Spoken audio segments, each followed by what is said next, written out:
In this segment, I'm going to explain paper grain.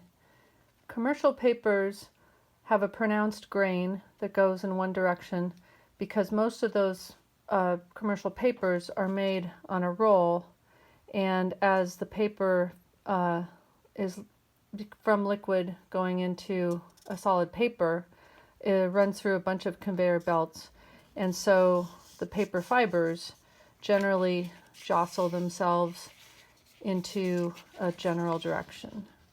Why this is important to know as a book artist is because when you fold paper, the paper is going to act differently when it's folded against the grain, and much nicer when it's folded with the grain and the fold is right next to all the paper fibers.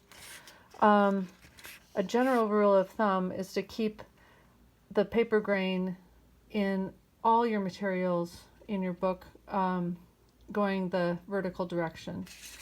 Sometimes that's not possible to have all the folds going in the vertical direction in a pop-up, but that's okay.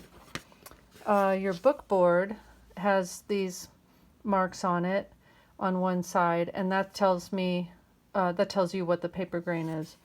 And if you notice, it's not because there's one side that's shorter and one side that's longer. This side is more pliable and this side gives more resistance.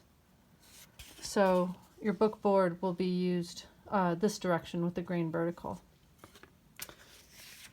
Your pop-up paper is going to be folded with the grain. So this, if you notice this, push on your paper and it folds easier this way, and there's more resistance with the same amount of pressure this way. Try it, you'll feel it.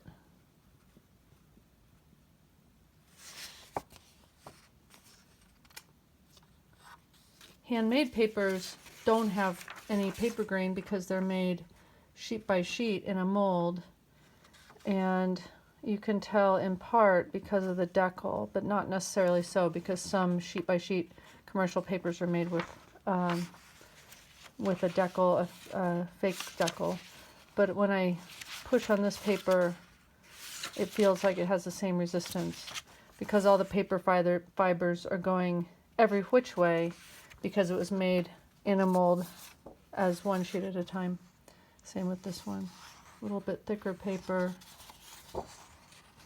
but it has the same resistance. That's paper grain. Always keep it vertical.